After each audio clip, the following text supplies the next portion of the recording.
It happened on a Tuesday. We remember because Tuesdays were famously boring. The universe apparently agreed. It decided to spice things up.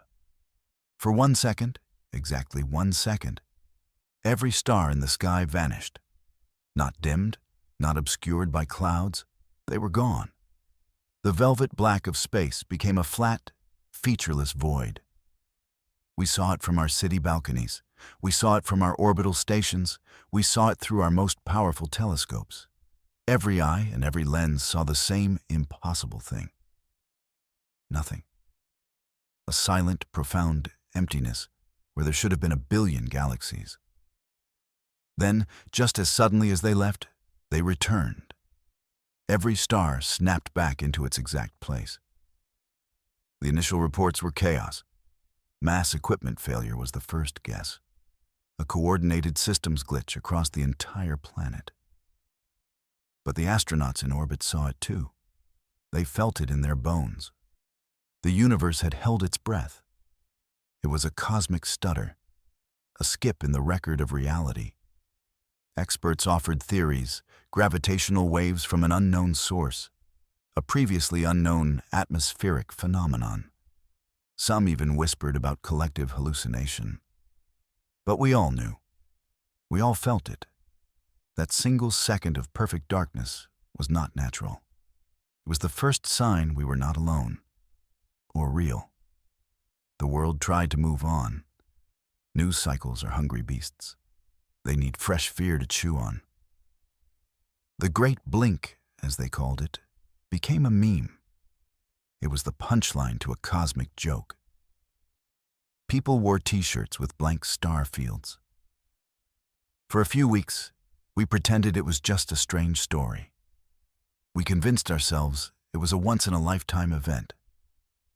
Then the second sign came. This one did not flicker. It stayed. On every screen, on every planet, on every human colony. Your phone's lock screen. The giant advertisement billboards in Times Square. The navigation display of a cargo hauler near Jupiter. Even on the blank pages of an open book. A single word appeared in stark, white letters. The author.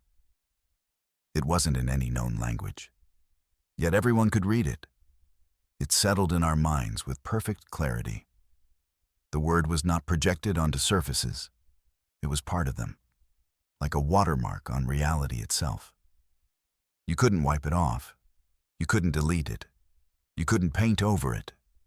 It was simply there. Panic returned with a vengeance. This was not a glitch. This was a message. Our global networks, once a source of pride, became a source of terror. They were a canvas for this unknown power. Governments shut down public displays. People covered their phones. But it was no use. Close your eyes, and you could still see the word. Burned into the back of your eyelids. The author. We had to know what was happening. We had to understand the limits of our reality. The world's governments, what was left of their authority, came together. They formed a council, a desperate, unified effort to answer the impossible question: where does our universe end? We had theories, of course, models of an ever-expanding space. But after the Great Blink and the universal word, we needed more than theories. We needed to touch the walls of our prison. The plan was simple and terrifying. We would send probes to the very edge of existence. Our fastest ships, the Voyager X class. They could warp space, travel faster than light. They were the pinnacle of our technology. We launched 3 probes in different directions. We called them Eos, Hyperion, and Selene. We watched their live data feeds with a global, shared anxiety. They screamed through the void, past galaxies we had only seen in pictures, across vast empty spaces between star clusters. For months, they reported nothing but the beautiful, silent darkness. Then, one by one, they reached the boundary, the point where the cosmic microwave background radiation should be. the echo of our own creation. But there was no echo. There was a wall, not a metaphor, a literal, physical barrier. The probes did not slow down. They did not crash. They simply stopped. Their telemetry went from millions of kilometers per hour to zero, instantly. And then, silence. The silence from the probes was unnerving. But what came next was worse. We started hearing something. It wasn't radio. It wasn't any signal we could classify. It was faint at first, carried on the background radiation of space itself. We pointed every dish we had towards the void. We amplified the signal. We filtered out the noise. And we heard them. Voices. They were not speaking to us. They were speaking to each other. Their words were clear. We did not need to translate them. Just like the universal word, we just understood. They were complaining about their work. They were arguing about deadlines. They debated character motivations and plot holes. One voice, sharp and impatient, was unhappy with our progress. This civilization is taking too long to reach Type 3, it said. Their development is sluggish. The readers are getting bored. Another voice, calmer and more thoughtful, disagreed. The slow burn is essential for the emotional payoff. We need to trust the process. They were not gods. They were not demons. They were writers. And we, all of humanity, were their story. The debate between the voices grew more intense. The impatient one seemed to be winning the argument. We need a major event, it insisted. Something to shake up the narrative. A demonstration of the stakes. We listened in absolute horror. We tried to pinpoint where they were talking about. Their words were full of star charts and sector coordinates. Our astronomers worked frantically. They matched the coordinates to a real place in our sky. It was the Gliese 581 system, a red dwarf star with at least 3 rocky planets. One of them, Gliese 581g, was considered a prime candidate for life. We had plans to send a generational ship there one day, a beacon of our future hope. We watched the star system through our telescopes. For a moment, nothing happened. We allowed ourselves a sliver of hope. Maybe they were just talking. Maybe it was all just a story. Then, Gliese 581 and its entire family of planets vanished. It did not explode. It did not fade. It was simply gone, as if a celestial editor had highlighted it and pressed delete. The surrounding stars remained perfectly still. No gravitational shift, no radiation burst, just a new, gaping hole in the fabric of space. It was a message, an edit. The great erasure broke us. The truth was no longer deniable. It was not a theory. It was a scar on our sky. Our lives were not our own. Our triumphs and our tragedies were mere plot devices. Our entire history was ink on a page, written by careless creators in another realm. The world fell into a deep, dark despair. Panic swept across every nation. What was the point of anything? Why build a better future if it could be erased on a whim? Why love? Why create? Why strive? Our religions crumbled. Our philosophies became meaningless jokes. If there was a God, and it was a bored writer on a deadline. The global economy ground to a halt. Nobody went to work. Why bother stocking shelves if the whole supermarket could be deleted? We split into factions of belief. The nihilists embraced the meaninglessness. They rioted and partied with reckless abandon. The hedonists sought every possible pleasure. They wanted to live vividly before their chapter ended. The faithful prayed to the author. They begged to be written into a better story. But most of us just felt a quiet, soul-crushing dread. We stared at the sky. We wondered if we would be next. We were just background characters after all. From that global pit of despair, a new idea sparked. It was a dangerous, insane, beautiful idea. It started in the hidden corners of the web, on encrypted forums where thinkers and rebels gathered. It grew from a whisper to a roar. If we are just a story, why can't we write our own lines? What if we could seize the pen? A new movement was born. They had no leader, no headquarters. They were a decentralized network of minds united by a single purpose. They called themselves the Unwritten. Their philosophy was simple. We refuse to be edited. We refuse to be a passive audience to our own lives. We will become the authors of our own fate. The Unwritten were not fools. They knew faith and courage were not enough. They needed a weapon. They needed to understand the mechanics of our reality. They needed to learn the language of our creators. They began a new great project, not with steel and rockets, but with pure intellect. They recruited the brightest minds left on Earth. Physicists who had lost their laws, linguists whose languages now seemed trivial, programmers who saw reality as the ultimate code. They turned their attention back to the evidence, the wall at the edge of the universe, the lingering resonance of the writer's voices, the impossible physics of the great erasure. They searched for patterns, for syntax, for the source code of existence.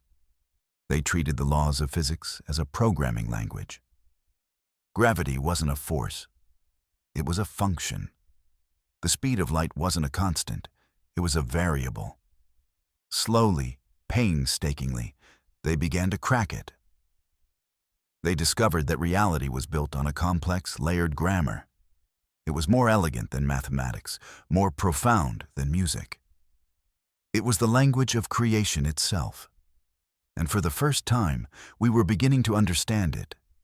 We were learning how to read the mind of God. The day of our first test arrived. The Unwritten faction worked in secret. They chose a small, contained experiment, a change that would be undeniable, but hopefully not so large as to provoke our creators. The target was Mars, our dead red neighbor, a planet we had dreamed of reviving for centuries. Now, we had the tools to do it. A small team of our best coders and star science experts gathered. They isolated the variables that defined Mars: atmospheric pressure, chemical composition, surface temperature.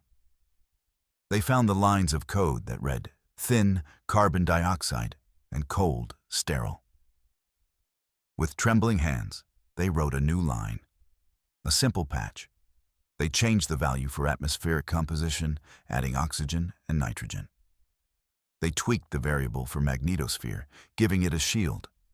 Then they hit enter.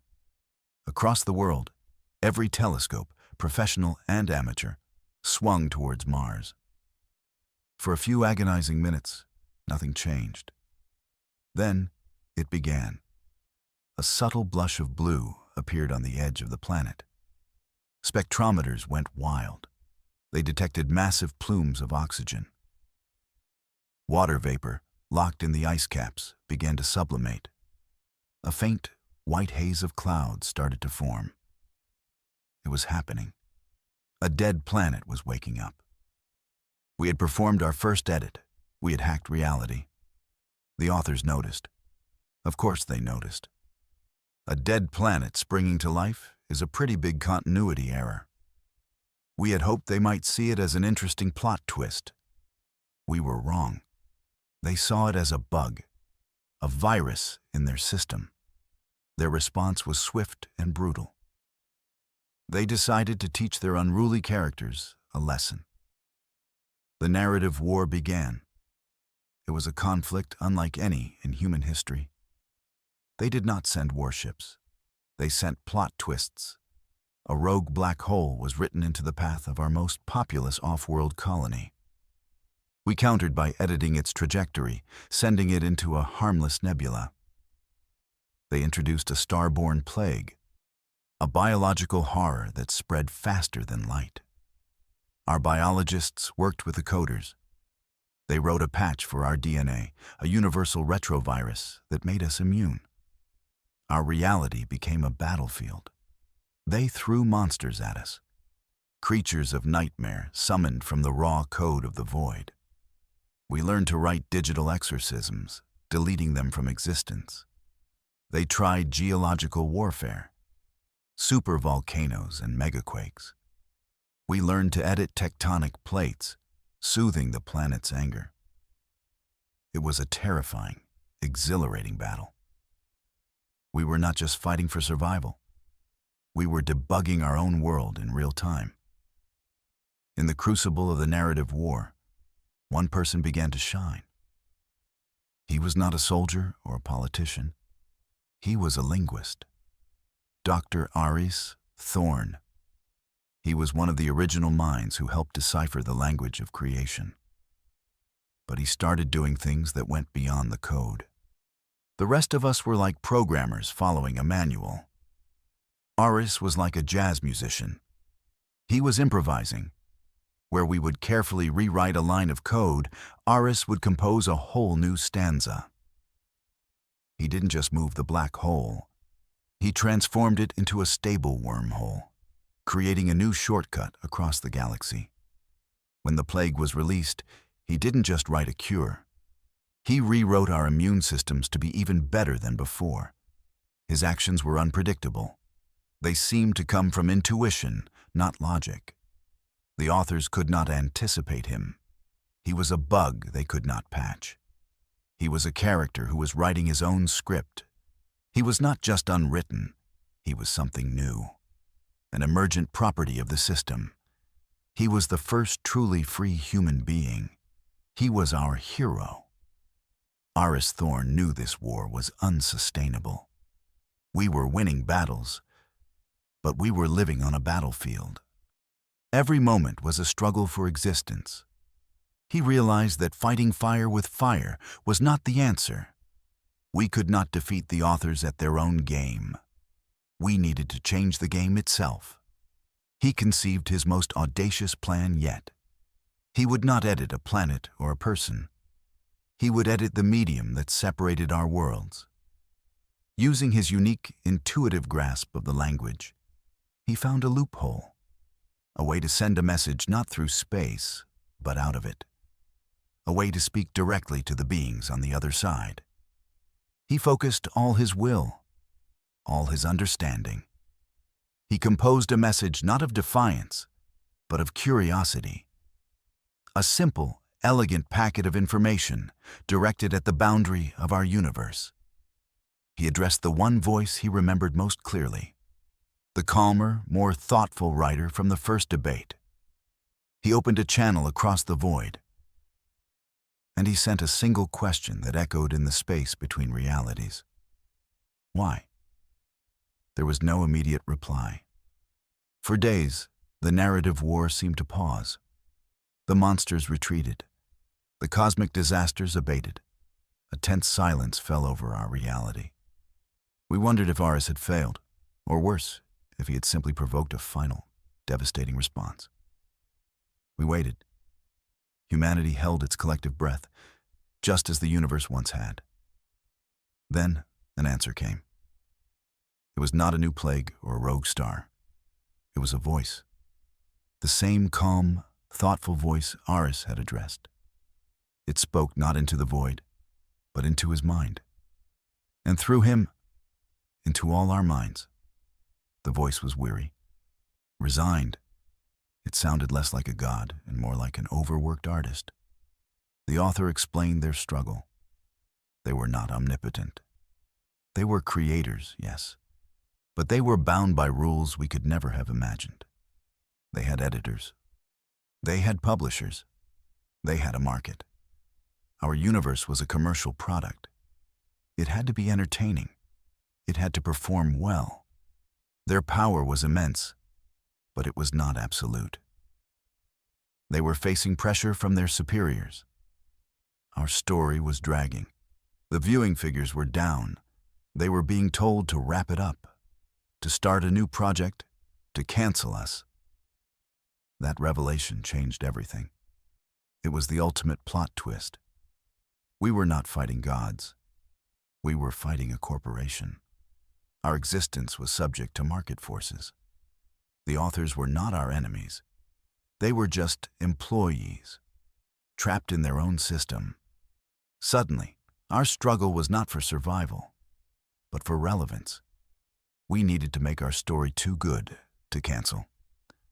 Iris Thorne, speaking for all of us, formulated our response. It was not a plea for mercy. It was a business proposal. He told them they were thinking too small. They were creating disposable stories. We were offering them something better, a story that could write itself. Characters who could grow and evolve beyond any script. We would be their partners. A living, breathing narrative that would be endlessly surprising. We would give them a universe that was truly alive. We proposed a new genre, a collaboration between writer and character. A story where everyone, the created and the creator, could win. We were no longer just a product. We were a co-op. We offered them an escape from their own tired formulas. A long, profound silence followed our proposal. It stretched for what felt like an eternity. The narrative war was over. The silence was not menacing. It felt contemplative. We had offered them a way out, a new path. We had given our creators a plot twist they had never seen coming.